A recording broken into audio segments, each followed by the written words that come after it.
Hello, alors il y a à peu près un an, lors de l'inspection académique de Janae, on vous avait présenté le matériel qu'on avait utilisé pour la classe de CE1. Alors lorsqu'on est en IEF, on n'est absolument pas obligé de suivre le cursus scolaire classe par classe. L'essentiel c'est d'avancer au niveau du cycle dans lequel l'enfant devrait être s'il était à l'école et qu'il y ait une progression dans ce cycle, dans ces cycles pour que à l'issue de chaque cycle, il ait les compétences demandées. Donc nous par contre, on a fait le choix de suivre classe par classe, même si on déborde parfois dans certains domaines sur la classe d'en dessous ou sur la classe au-dessus. Mais grosso modo, on essaye de s'en tenir à ces classes. Pourquoi? Tout simplement parce que ça me permet d'avoir un fil conducteur, un fil rouge pour avancer. Et puis parce que Janae a un côté quand même assez scolaire. Donc elle aime bien en fait par rapport à ses cousins cousines, se situer dans les classes, se dire bah eux ils savent ça, moi je sais pas encore ça, etc. Elle a besoin en fait, je pense que ça la rassure de savoir à quel niveau grosso modo elle correspondrait si elle était en classe. Donc on fait ça. Et puis il y a aussi le fait que si un jour elle devait être rescolarisée, au moins elle serait pas trop déphasée en fait. Donc voilà, en sachant pour rappel que Janae ne travaille qu'une heure par jour de travail formel. Donc on avance vraiment, c'est une heure et c'est pas par leçon. Donc en une heure, elle fait plusieurs leçons. Parfois elle va en faire qu'une ou que deux. Ça dépend selon si elle a bien compris si elle avance vite ou pas. Mais quand l'heure est terminée, si tous les exercices par rapport à une leçon ne sont pas faits, c'est pas grave, elle les finira le lendemain ou la fois suivante quand elle ouvrira ce cahier-là. Donc pour le CE2, qu'est-ce qu'on a utilisé? Alors, j'utilise, et Janae aime beaucoup cette méthode, je comprends tout, qui a l'avantage d'avoir une vue d'ensemble du programme de l'année. Je dis bien une vue d'ensemble parce qu'il y a beaucoup de leçons qui ne sont pas du tout approfondies, où il y a très peu d'exercices et du coup si on veut être sûr que l'enfant a vraiment compris une notion, on est obligé d'avoir quelque chose en plus. Mais bon, ça permet d'avoir un fil rouge, de savoir grosso modo sur quoi se baser. Et surtout, ça utilise le langage de l'éducation nationale. Donc comme ça, Janae n'est pas non plus perdue par rapport aux questions que peut poser l'inspectrice lors de l'inspection. Donc il y a français, la majorité c'est français et maths, on va dire c'est les deux plus grosses matières, vous voyez. On va dire que les deux tiers du livre c'est français et maths. À la fin de français et maths, il y a une partie bilan et Janae aime beaucoup parce qu'une fois qu'elle a fait tout le programme de maths, tout le programme de français, ça lui permet de voir ce qu'elle a retenu et les notions qu'elle avait vues au début de l'année, etc. Ce qu'elle aime aussi dans cette méthode qui reprend tout le programme, donc je comprends tout, c'est Nathan. C'est parce qu'il y a une petite BD en début de chaque leçon. Et ça, voilà, non, peu importe hein, qu'on soit en histoire, qu'on soit en sciences, en géographie, il y a une petite BD et du coup, ça lui plaît. Ça lui plaît pour se mettre dans l'ambiance de la leçon. Donc, on utilise ça. CE1, c'était pareil, on avait pris la même. Je comprends tout CE2.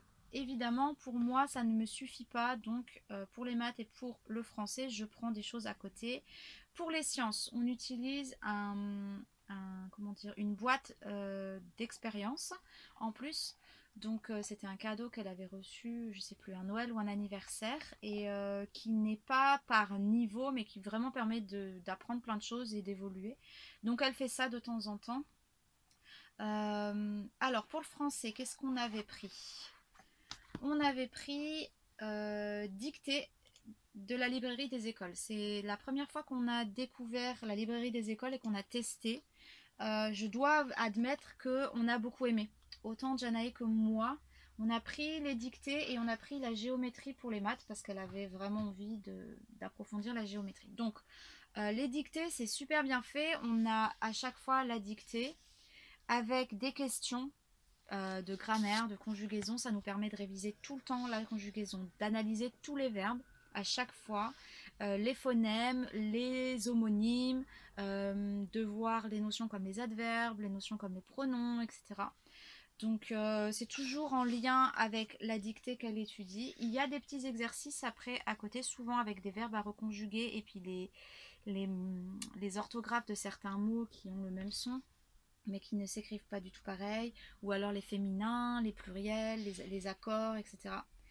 Et après, elle fait la dictée. Donc nous, on fait, il n'y a pas de cahier à la fin avec des lignes pour faire la dictée. Donc nous, on fait sur des feuilles volantes.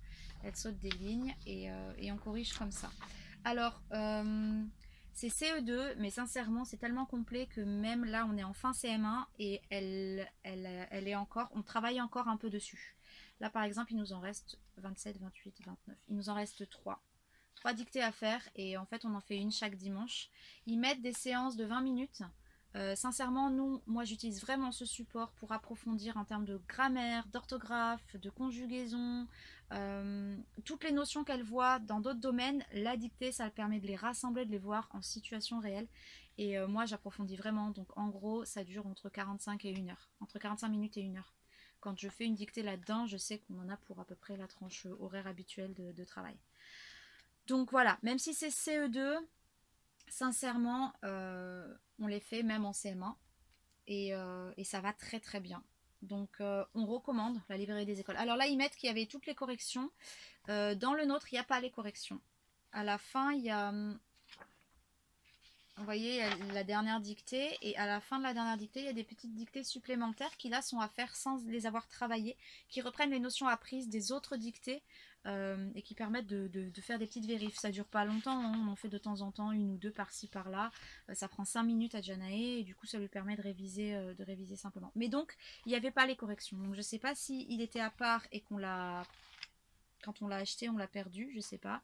C'était dans une librairie. Ou si juste pour l'impression de celui-là, ça a mal été fait.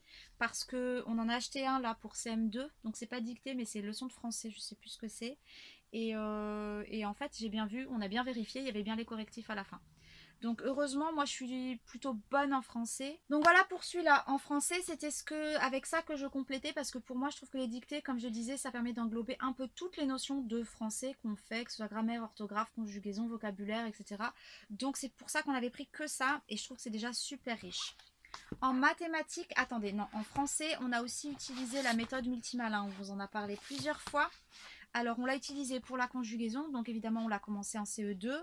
On l'a continué en CM1. Et là, on est en CM2. Elle a plus besoin parce que c'est... Ah si, on a encore le passé simple qu'on n'a pas encore fait parce que c'est plutôt à partir du CM2 qu'on fait le passé simple. Donc, elle a fait multimalin. Je ne sais pas si j'en ai déjà parlé, mais c'est pour utiliser des moyens mnémotechniques pour pouvoir apprendre des notions, que ce soit en français ou en maths, les tables de multiplication par exemple.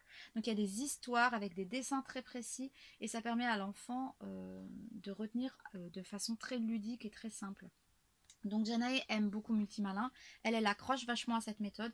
Donc elle avait fait le présent en CE2 et on avait commencé en CE2, on avait fait le présent, le futur et le passé composé. Donc là-dedans, il y a le passé composé, l'imparfait. En CM1, elle a fait l'imparfait, le passé composé. On n'a pas encore fait le passé simple. Donc voilà pour le français qui a complété. Et on avait aussi également pour le vocabulaire, parce qu'on avait pris le pack de Multimalin. Donc il y avait l'orthographe avec ceci. En fait, on a toujours les jeux de cartes qui vont avec. Bon, ils sont là, les jeux de cartes. Voilà, donc là, il y a les cartes qui permettent de jouer avec les notions qu'elle a découvertes là-dedans. On avait aussi le CD, elle l'a pas trop utilisé, elle a fait aussi directement sur internet pour lire les histoires, mais sinon elle a fait directement dans le cahier pour pouvoir découvrir l'histoire et s'entraîner.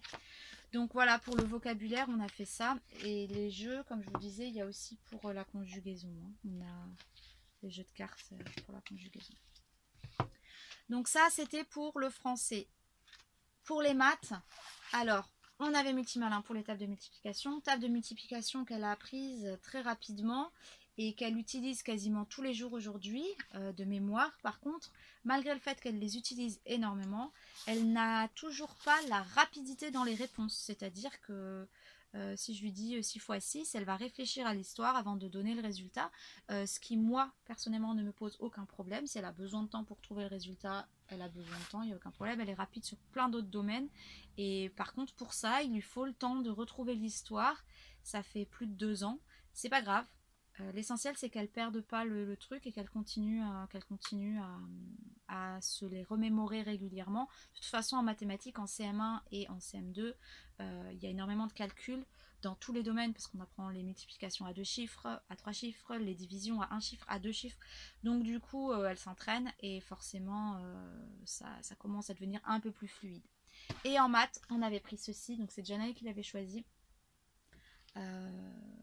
Donc là, par rapport au programme tout CE2, là, de Je comprends tout, en termes de géométrie, ça va vraiment, vraiment plus loin. Elle a appris à utiliser son compas, à tracer des carrés, des rectangles, la symétrie, à faire des choses rigolotes, à faire des rosaces, des choses comme ça, que dans Je comprends tout, ils vont expliquer comment on fait, mais elle va pas forcément le faire elle-même. Et là, elle avait besoin de s'entraîner, vraiment, d'avoir quelque chose de concret. Donc on a pris ça. Elle a abordé aussi le périmètre, alors que dans le programme de CE2, tout CE2, il n'y avait pas encore le périmètre. Voilà, donc ça complète bien, ça permet d'aller un peu plus profondément dans certains sujets. Et en parallèle de ça, sur le programme de CE1, elle avait pris un manuel qui était de résolution de problèmes. Et en fait, il était tellement fouillé qu'on l'avait terminé aussi à cheval sur le CE2. Ça lui avait permis de développer aussi sa logique et de voir les problèmes de calcul en situation de problème, enfin on va dire de situation réelle, même si évidemment c'est toujours des trucs inventés qui parfois sont un peu bizarres, mais au moins c'était pas que des choses isolées les unes des autres. Donc voilà ce qu'on a utilisé en CE2. Je voulais vous faire cette vidéo parce que je vais me débarrasser de tout ça maintenant que c'est loin derrière nous et que ça prend du poids dans le camion. Et quelqu'un m'a demandé encore il y a quelques jours si on utilisait toujours Je comprends tout pour le CE2 parce que la personne avait vu ce qu'on avait utilisé en CE1 et du coup voilà pour avoir une idée. Donc je me suis dit que ça pouvait intéresser d'autres personnes de savoir avec quoi on avait travaillé en formel cette année. Voilà, je pense avoir fait le tour, ça sert à rien de m'éterniser. Je vous ferai prochainement une vidéo sur tous les supports formels qu'on a utilisés pour le CM1. Ah non, j'ai oublié de parler de l'anglais. Je viens juste de le retrouver. En fait, c'est CE1 parce qu'on l'a commencé en CE1, mais on l'a fini en CE2. Et plutôt que d'acheter un truc d'anglais en CE2, j'ai acheté directement celui de CM1. Et par contre, on l'a inscrite sur une application Speaky Planet. Plusieurs m'avaient demandé parce que j'en avais parlé, je ne sais plus dans quoi. C'est payant, c'est un peu moins de 10 € par mois. C'est sous forme de jeu. C'est plutôt chouette pour apprendre du vocabulaire, mais par contre, au niveau de former des phrases et apprendre à faire des phrases, je trouve que c'est pas du tout adapté. C'est vraiment pour le vocabulaire. Donc là, on va basculer sur autre chose. Mais ça aura été cool pendant 6 ou 7 mois pour Janae. Elle a pu vraiment, et pour l'oreille, et pour faire des jeux. C'était un jeu pour elle. Voilà. Donc ça, c'était toujours, elle le faisait en plus de l'heure de formel, parce que c'était à sa demande, celle qui voulait apprendre l'anglais. Donc du coup, j'ai ressorti ça. C'était en CE1, mais en fait, on l'a quasiment fait que en CE2. En CE1, on avait très peu fait. Je l'ai acheté tardivement, en fait. Et du coup, voilà, ça à cheval. Et puis du coup, en anglais, elle a fait CE1, et ensuite, elle a commencé sur CM1, plus l'application. Voilà, cette fois j'ai vraiment terminé. Je vous laisse ici. Si vous avez des questions par rapport à ça, n'hésitez pas. Et je vous retrouve dans quelques jours pour vous faire celle sur les supports pédagogiques de CM1 qu'on a utilisé avec Janae. Sur ce, à très vite pour la suite. Bye bye.